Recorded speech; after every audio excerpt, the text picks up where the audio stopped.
घरोघरी मातीच्या चुली या मालिकेच्या आजच्या भागामध्ये आपल्याला असे पाहायला मिळते की इकडे आता ऋषिकेश हा सुमित्राकडे आणि नानांकडे आलेला असतो. तो आता त्यांना म्हणत असतो, आई हे घे, हे प्रॉपर्टीचे कागद आहेत, तुझ्याकडे ठेव, हे घे, मी तशा सगळ्यांना नंतर एक एक कॉपी पाठवून देईन. आता तुझ्या मनासारखं झालं आहे ना, हे घे ना. त्याबरोबर लगेचच सुमित्रा ऋषिकेशच्या हातातून ते पेपर्स घ्यायला लागते. आता ते पेपर्स ऋषिकेशने सुमित्राकडे दिल्यावर लगेचच त्या ठिकाणी ऐश्वर्या आणि सारंग आलेले असतात. आता लगेचच ऐश्वर्या म्हणायला लागते, आई मला काय वाटतं, हे एवढे महत्त्वाचे पेपर्स आहेत ना की हे आपण असेच घरात नको ठेवायला. म्हणजे बघितलंत ना, गेल्या वेळेस आपल्या घरात चोरी झाली होती. त्याबरोबर सारंग म्हणायला लागतो, हो ऐश्वर्या तुमचं बरोबर आहे, पण मग आपण हे पेपर्स ठेवायचे तरी कुठे. त्यावर लगेचच ऐश्वर्या म्हणते, सारंग हो असं काय करताय, हे पेपर आपण आपल्या लॉकरमध्ये ठेवू शकतो ना. बँकेत ठेवले तर पेपर सेफ राहतील, म्हणजे तिथे टेन्शनच नसेल ना आपल्याला काही, असं वाटतंय मला. त्यावर लगेचच सुमित्रा म्हणते, हो हो ऐश्वर्या तुझं अगदी बरोबर आहे, ठीक आहे, हे घे, हे पेपर तू बँकेत ठेव. त्याबरोबर आता नानासाहेब म्हणतात, नाही काहीच गरज नाही आहे, हे बघ हे पेपर्स आमच्याच कपाटात राहतील. हवं तर मी एक काम करेन, मी दुसरं लॉकर बनवून घेईन घरामध्ये तरीसुद्धा चालेल मला, पण हे पेपर्स इथेच आमच्या दोघांच्या कपाटात राहतील, कळलं. त्याबरोबर मात्र आता सुमित्राचा नाईलाज होतो आणि सुमित्रा 2 मिनटं गप्प बसते, पण तिला काही गप्प बसवत नसतं. ती म्हणते, नाही काही गरज नाही आहे, नाहीतर मग ह्यांची ती लाडकी मोठी सून जानकी खोलीत कोणी नाही आहे, खोलीचा दरवाजा उघडा आहे म्हणून खोलीत येईल आणि मग नंतर तिची सासू पार्वती ती येईल आणि मग कपाट उघडेल आणि मग कपाटातून जसे माझे सगळे दागिने घेऊन गेली होती ना, तसेच आता प्रॉपर्टीचे कागदसुद्धा घेऊन जाईल. आता माझा कुणावरही विश्वास नाही आहे, त्यामुळे एक काम कर ऐश्वर्या, हे घे, हे पेपर्स तू घेऊन जा आणि खरोखर बँकेत ठेवूनच दे तुझ्या. त्याबरोबर आता लगेचच ऐश्वर्या ते पेपर्स हातामध्ये घेते. मित्रांनो, हे ऐकताना खरं तर ऋषिकेशला खूप वाईट वाटतं, कारण ऋषिकेशच्या आईबद्दल आणि बायकोबद्दल सुमित्रा पटकन वाईट बोलून जाते, पण तरी तो काही रिॲक्ट होत नाही.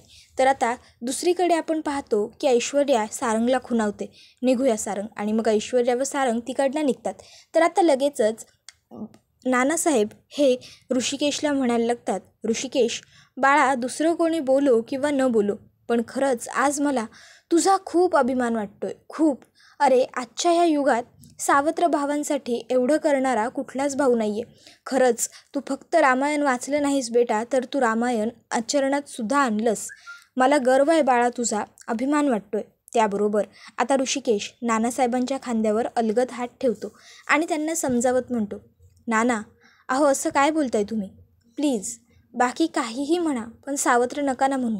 हे बघा अहो ती माझी सख्खी भावंडं आहेत आणि आजपर्यंत मी त्यांच्यासाठी सगळं केलं आहे आणि यापुढेही करेन. भाऊ म्हणून ते माझं कर्तव्य आहेच ना. आणि तसंही आई नेहमी म्हणते, आईची शिकवण आहे की जर एक एक हुंदका पाण्यात सोडला तर ते विखुरतात, पण जर सगळे हुंदके एकत्र सोडले तर ते जमा होतात. मग आम्ही सगळे ते हुंदके आहोत आणि आम्ही कायम एकत्र राहू, जमा होऊन. आई आता तरी तुझ्या मनासारखं झालं आहे ना. हे बघ आमच्यावर संस्कार करणारी आमची सुमित्राई आहे, त्यामुळे आम्ही कधीच नाही वेगळे होणार ग, खरंच. त्यानंतर ऋषिकेश म्हणतो, बरं चल आता मी येतो.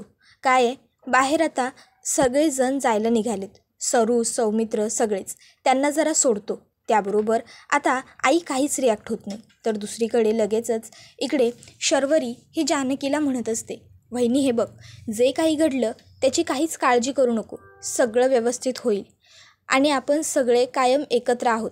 बरं चल आता आम्हालाही निघायला हवं. घरी कार्तिक आला असेल, खरं तर त्यालाही यायचं होतं इकडे, हट्ट करत होता, पण मीच त्याला नाही आणलं. पण पुढच्या वेळी येताना नक्की त्याला घेऊन येईन. मला माहिती आहे त्याची आणि ओवीची खूप छान गट्टी होईल, खूप छान जोडी जमेल त्यांची. त्याबरोबर लगेचच आता जानकी म्हणते, हो. शर्वरी म्हणते, काळजी घे वहिनी, निघू. त्याबरोबर लगेचच जानकी होकार देते. आता ते सगळेच तिकडनं जायला लागतात. त्याबरोबर आता ऋषिकेश त्या ठिकाणी येतो आणि काय रे, जायला निघालात लगेच सगळे, असं विचारतो.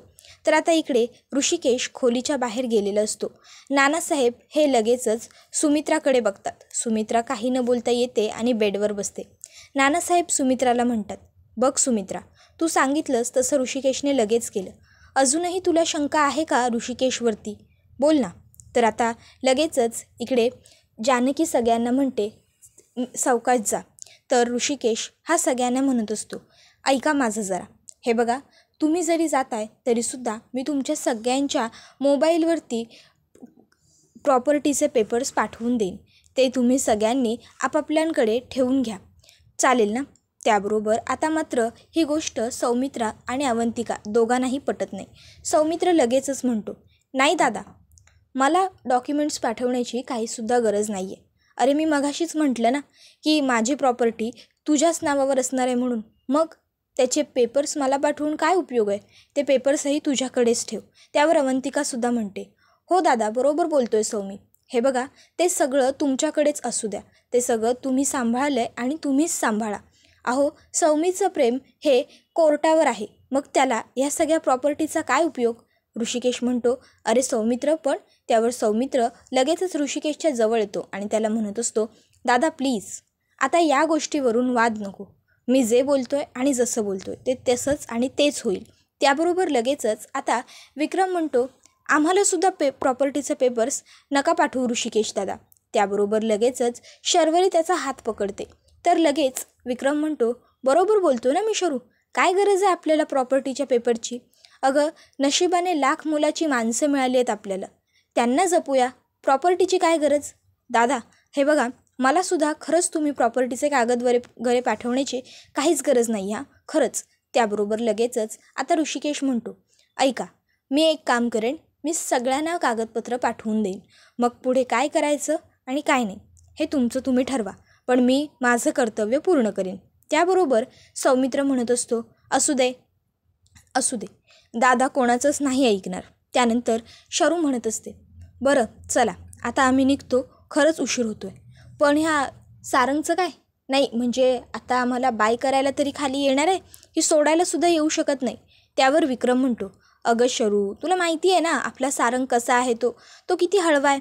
मग जर तो तुला सोडायला आला तर मग तू जाताना त्याला बघवणार नाही गं, तो रडेल ना, म्हणून तो आला नाही. त्याबरोबर आता शरू हसते, तर सगळेच हसतात थोडे. त्यानंतर आता लगेचच ऋषिकेश हा सौमित्रला मिठी मारतो, सांभाळून जा, पोहोचल्यावर कळवा, असं सांगतो. सौमित्रसुद्धा खूप खुश होतो आणि ऋषिकेशसुद्धा आनंदी आहे असं सौमित्रला भासवतो. त्याबरोबर अवंतिकासुद्धा जानकीला घट्ट मिठी मारते. जानकीसुद्धा तिला सांभाळून जा, व्यवस्थित जा असं सांगते. तर इकडे ऐश्वर्या खोलीमध्ये ते जे प्रॉपर्टीचे पेपर्स असतात ते उघडून बघते. आता त्या प्रॉपर्टीवरती जे पेपर असतात त्यांच्यावरती लिहिलेलं असतं की ही सगळी प्रॉपर्टी ऐश्वर्याच्या नावावरती झालेली आहे. आता हे वाचून तर ऐश्वर्याचा आनंद गगनात मावेना इतका होतो. ऐश्वर्या खूपच जास्त खुश होऊन जाते आणि म्हणत असते, फायनली मला जे हवं होतं ते झालं. डॅडा, शेवटी तुला जे हवं होतं ते तुझ्या मुलीने करून दाखवलं. बघ ना डाडा, रणदिवे कुटुंबियांची सगळी प्रॉपर्टी आज तुझ्या मुलीच्या, माझ्या नावावर आहे. बघ, हे सगळं घर आता माझं आहे, माझं. डॅडा हे बघ, आजपर्यंत ह्या लोकांनी खूप त्रास दिला आपल्याला, पण आता नाही. आता बघ मी काय करते ते, आता मी यांना कसं लाईनवर आणते ते. आता ह्या घराची मालकीन ऐश्वर्या आहे, फक्त ऐश्वर्या. आता ह्या घरात मी म्हणेन ते आणि मी म्हणेन तसंच होणार. मी उठ म्हटलं की उठायचं, मी बस म्हटलं की बसायचं. बघ दादा, आता मी काय करते ते. शेवटी ह्या घराची मालकीन मी झालेच आता, असं ऐश्वर्या म्हणत असते. आता हे म्हणताच तिला स्वप्न पडतं. ते म्हणजे आता ती ह्या घराची मालकीन बनलेली आहे. त्यामुळे ती आता जानकीला घराबाहेर काढत असते. ऐश्वर्याला स्वप्नात आता असं दिसत असतं की जानकी ही सौमित्र, अवंतिका, शरू, विक्रम या सगळ्यांनाच दरवाजात सोडायला गेलेली असते. आणि आता ती तिकडून येत असताना ऐश्वर्या तिथे समोर येते आणि आता ऐश्वर्या ही जानकीला म्हणायला लागते, ए जानकी थांब, तिथेच थांब. जानकी ऐश्वर्याला काही भीक घालत नाही. ती तिचं न ऐकता पुढे घरात येते. ऐश्वर्या जानकीला म्हणत असते, जानकी तुला सांगितलेलं कळत नाही का, तिथेच थांब, निघ, निघ माझ्या घरातून. त्यावर लगेचच ऋषिकेशचा राग अनावर होतो. ऋषिकेश लगेचच तिला म्हणतो, ऐश्वर्या हे बघ, ह्या आवाजात आणि ह्या भाषेत बोलायचं नाही माझ्या बायकोबरोबर. त्यावर ऐश्वर्या त्याला म्हणते, ए कोण आहे रे तुझी बायको? सांग ना कोण आहे? ह्या घराची मालकीण आहे का तुझी बायको? हां, हे बघ, ह्या घराची मालकीण मी आहे, ऐश्वर्या, समजलं? असं म्हणत ती आराम खुर्चीवर जाऊन बसते आणि पायावर पाय घेते. त्याबरोबर आता हे ऐकून जानकीला खूप राग येतो. जानकी लगेचच ऐश्वर्याला म्हणते, ऐश्वर्या हे बघ, या घराची मालकीण तू नाही आहेस. ह्या घराचे समान वाटे झालेत, समजलं? 4 वाटे झालेत. त्यामुळे तू उगाचच्या उगाच काहीच बोलू नकोस, कळलं ना तुला? त्याबरोबर लगेचच ऐश्वर्या जानकीच्या समोर येते आणि तिला म्हणत असते, अगं ए मूर्ख जानकी, तुला काय वाटतं प्रॉपर्टीचे समान हिस्से झालेत? हे बघ, ही सगळी प्रॉपर्टी, हे सगळं घर, सगळं माझ्या नावावर आहे, ऐश्वर्याच्या नावावर आहे. तोपर्यंत नानासाहेब आणि आईसाहेब त्या ठिकाणी आलेले असतात.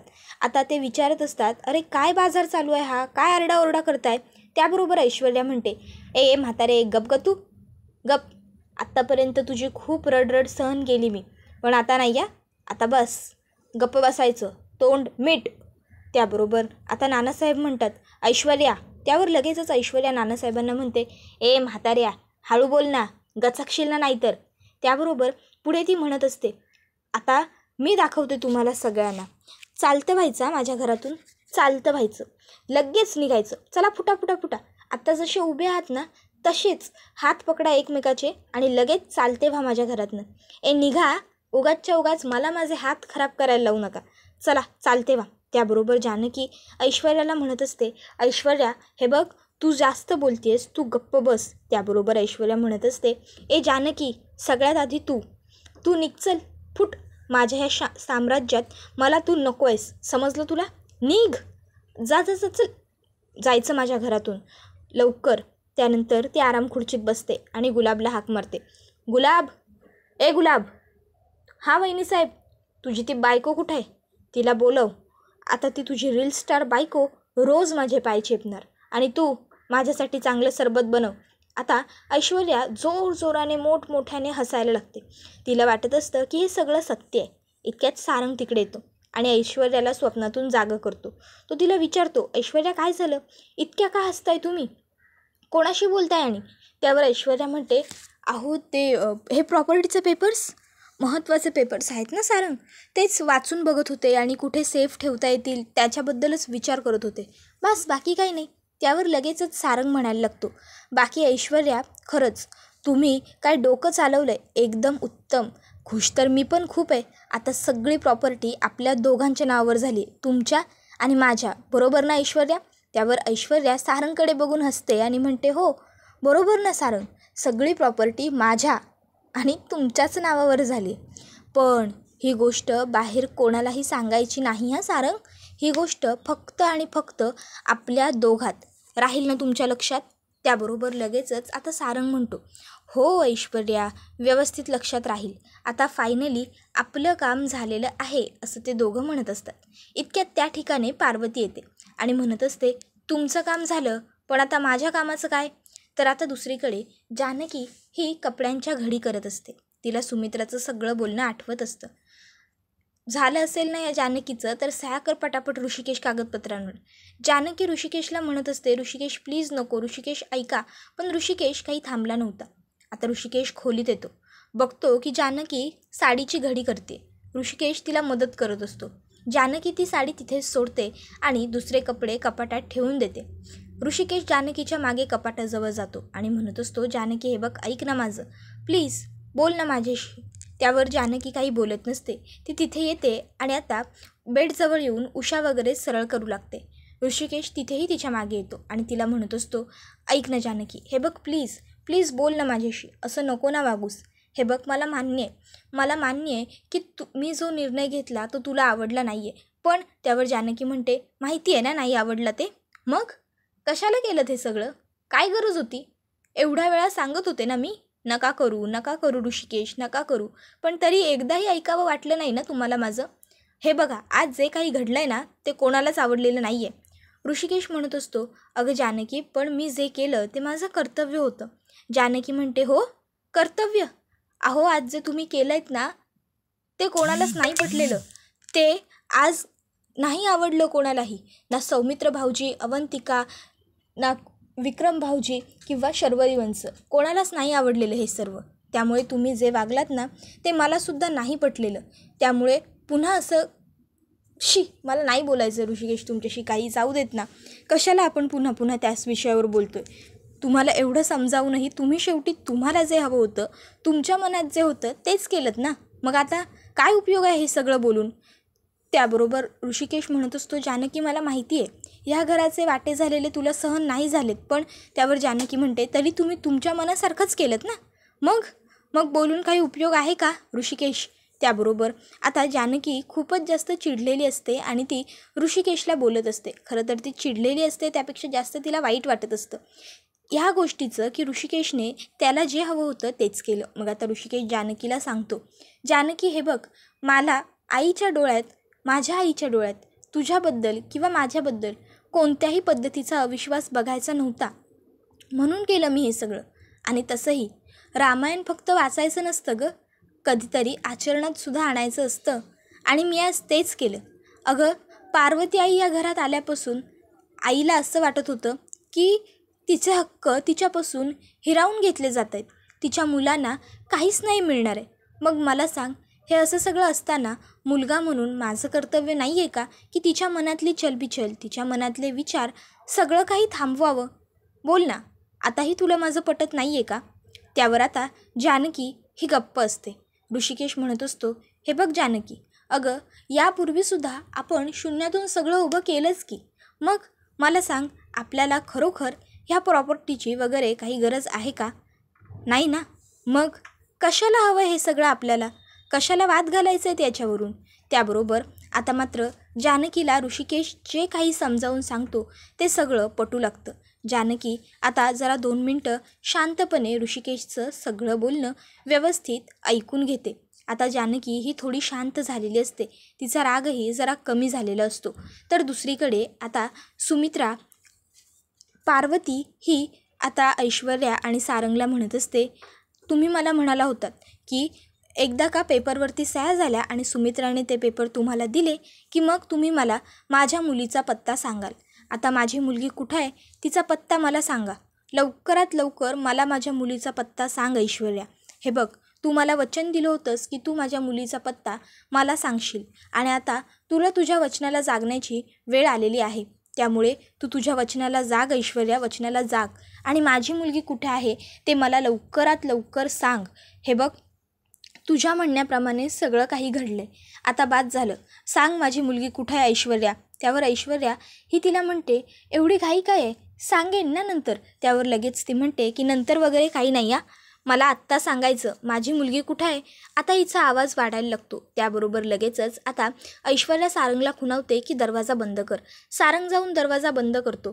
तर आता सारंग हा तिला म्हणायला लागतो, आई आहो तुम्ही जरा. त्यावरती म्हणते, गप्रे तू, मी म्हटलं होतं ते काम मी पूर्ण केलं आहे, मग आता माझ्या मुलीचा पत्ता मला दे.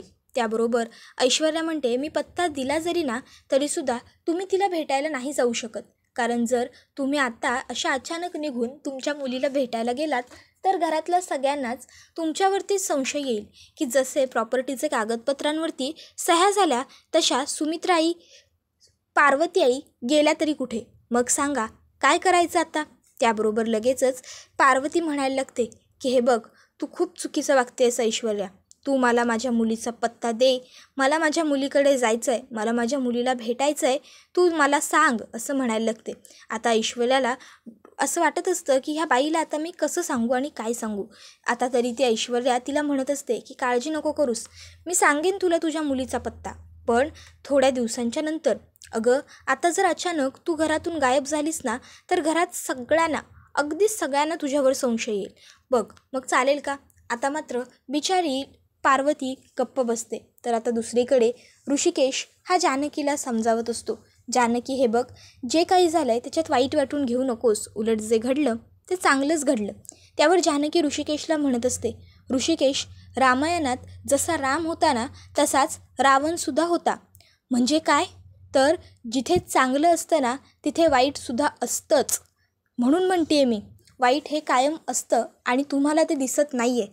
मी का माहिती नाही का, पण मला सतत माझ्या मनाला असं वाटतं आहे की नक्कीच आपल्या प्रॉपर्टीच्या पेपर्समध्ये काहीतरी गफलत झाली आहे, आपल्या प्रॉपर्टीमध्ये गोंधळ झाला आहे. त्याबरोबर ऋषिकेश म्हणत असतो, जानकी अगं असं कसं बोलती आहेस तू? ते पेपर्स मी स्वतः माझ्या हातांनी बनवून घेतले होते आणि सह्यासुद्धा मीच केल्या होत्या ना. आणि नंतर ते पेपर्स मी आईकडे ठेवायला द्यायला जात होतो. पण इतक्यात आईच्या खोलीत ऐश्वर्या आली आणि ऐश्वर्याने आईला सांगितलं की ते पेपर्स तिच्या बँकेच्या लॉकरमध्ये ठेवायचे म्हणून. त्याबरोबर आईने तिला ते पेपर्स दिले. जानकी म्हणते, काय एवढे महत्त्वाचे प्रॉपर्टीचे पेपर आईंनी ऐश्वर्याकडे ठेवायला दिले? बापरे! आता जानकीला खूप टेन्शन येतं. त्यानंतर आता जानकी ऐश्वर्याच्या रूममध्ये आलेली असते. आता ऐश्वर्याच्या रूममध्ये ऐश्वर्या आणि सारंग दोघेही नसतात. जानकी लगेचच ऐश्वर्याच्या खोलीची झडती घ्यायला लागते. ती विचार करते इथेच ठेवले असतील ऐश्वर्याने पेपर. आता झडती घेत असताना जानकीला ऐश्वर्याच्या पर्समधून एक लहान मुलीचा फोटो पडलेला दिसतो. जानकी तो फोटो उचलून बघते तर तो फोटो तिचाच असतो. आता ती त्या फोटोचा अर्धा तुकडासुद्धा शोधून काढते ऐश्वर्याच्या पर्समधून आणि तोसुद्धा त्या फोटोबरोबर लावते आणि ते बघून जानकीला खूप मोठा धक्का बसतो. तो फोटो जानकीचाच आणि तिच्या आईचा असतो. आता तो फोटो बघून जानकी ही आता ऐश्वर्याकडे येते आणि ऐश्वर्याचा गळा पकडते. तिला म्हणत असते की हे बघ ऐश्वर्या, सांग मला लवकर, कुठे आहे माझी आई? ऐश्वर्या बोल, कुठं आहे माझी आई? हे बघ, माझ्या आईपर्यंत पोहोचण्यासाठी मी काहीही करू शकते, कोणत्याही थराला जाऊ शकते. सांग ऐश्वर्या, सांग, कुठं आहे माझी आई? ऐश्वर्या बोल लवकर. त्याबरोबर आता ऐश्वर्याला त्रास व्हायला लागतो, तिचा श्वास कोंडायला लागतो आणि त्यामुळे ती आता पटकन खरं बोलून टाकते, पार्वती. त्याबरोबर पार्वती हे नाव ऐकून मात्र जानकीला खूप मोठा धक्काच बसतो. त्याबरोबर हा व्हिडिओ इथेच संपतो. मित्रांनो, व्हिडिओ आवडला असेल तर व्हिडिओला लाईक करा आणि चॅनलवरती नवीन असाल तर चॅनलला सबस्क्राईब करा.